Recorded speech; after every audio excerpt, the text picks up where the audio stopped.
Hello everyone, welcome to attract education. इस video में हम करने जा रहे हैं क्लास 7th का चैप्टर की कविता और भी दूँ। आइए स्टार्ट करते हैं। जो ये कविता है इसमें 4 पद हैं, मतलब कि 4 पैराग्राफ समझ लीजिए। हम उनकी आज प्रसंग व्याख्या करेंगे। ओके, आइए स्टार्ट करते हैं। तो ये है हमारा पहला पद, मतलब पहली 4 पंक्तियाँ। इसमें हमें दिया हुआ है तन समर्पित, मन समर्पित और यह जीवन समर्पित। चाहता हूँ मेरे देश की धरती तुझे और भी दूँ। तो जैसे कि आप जानते हैं कि तुझे और भी दूँ हमारे चैप्टर का ही नाम है। इसका मैं ऐसे मीनिंग बताती हूँ, फिर हम प्रसंग व्याख्या करेंगे। तन समर्पित मतलब कि मेरा शरीर समर्पित है, मेरा मन समर्पित है, और जो ये मेरा जीवन है, मेरी ज़िंदगी है, ये भी समर्पित है। लेकिन मैं चाहता हूँ देश की धरती मैं तुझे कुछ और भी दूँ। आइए इसकी प्रसंग व्याख्या कर लेते हैं।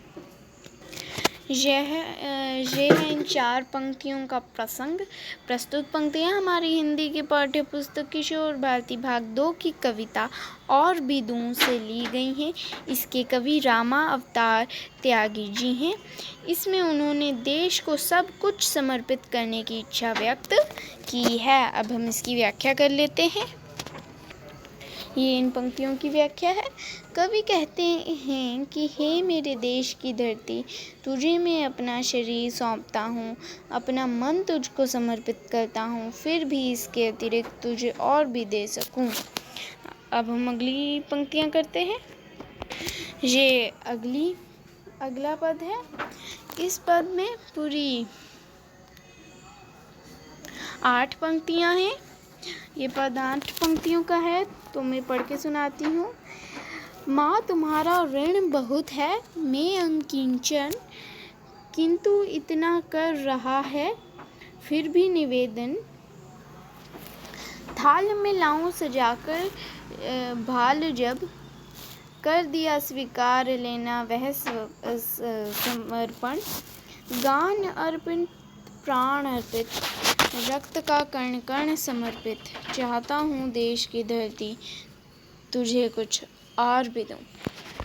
तो इसका मतलब है कि जो माँ धरती के लिए यूज़ किया गया है कि तुम्हारा ऋण बहुत है, मैं अनकिंचन हूँ, किंतु इतना निवेदन कर रहा है कि जब भी थाल में अपना सिर सजाकर लाऊं, तब तुम उसको स्वीकार कर लेना, उस समर्पण को।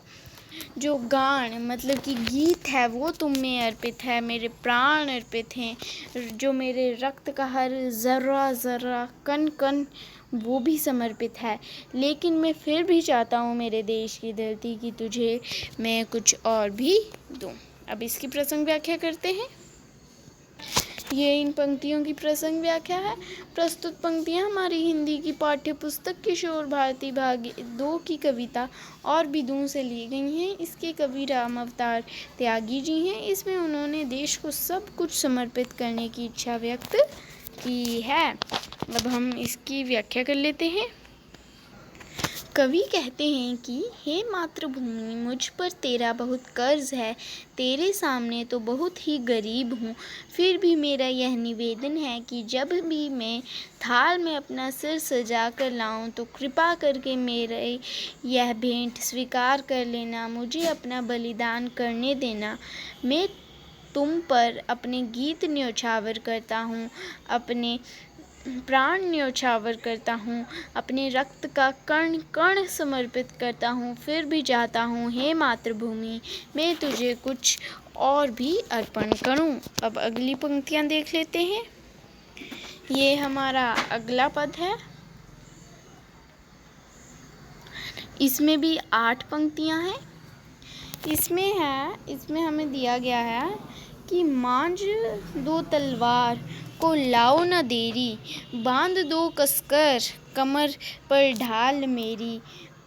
भाल पर मत दो चरण की धूल थोड़ी, शीश पर आशीष की छाया घनेरी।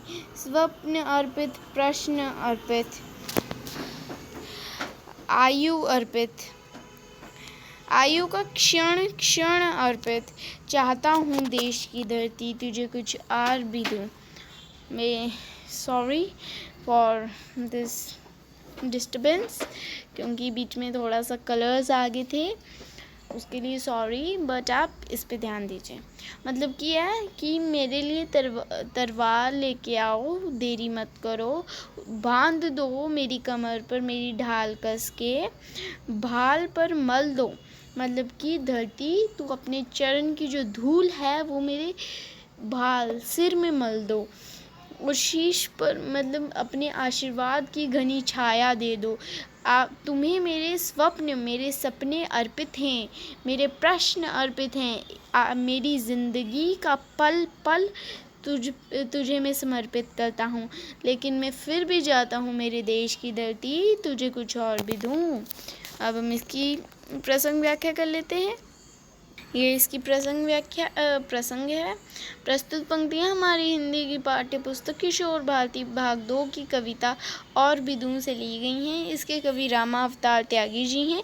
इसमें उन्होंने देश को सब कुछ समर्पित करने की इच्छा व्यक्त की है। अब हम इसकी व्याख्या कर लेते हैं। ये तीसरे पद की व्याख्या है।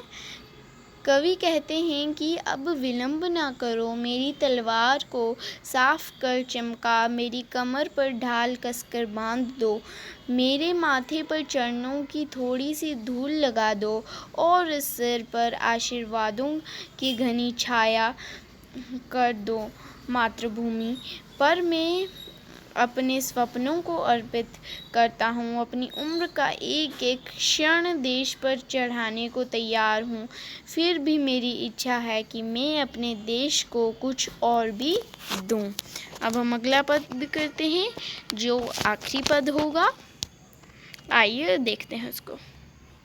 ये चौथा पद यानी कि आखिरी पद है। इसमें भी 8 पंक्तियाँ हैं। पढ़ना शुरू करती हूँ मैं। तोड़ता हूँ मोह का बंधन क्षमा दो, गाँव मेरे द्वार घर के आंगन क्षमा दो। आज सीधे हाथ में तलवार दे दो, और बाएं हाथ में ध्वज को क्षमा दे दो। ये सुमन लो, यह चमन लो, नीड़ का तृण तृण समर्पित। चाहता हूँ देश की धरती तुझे कुछ और भी दूँ।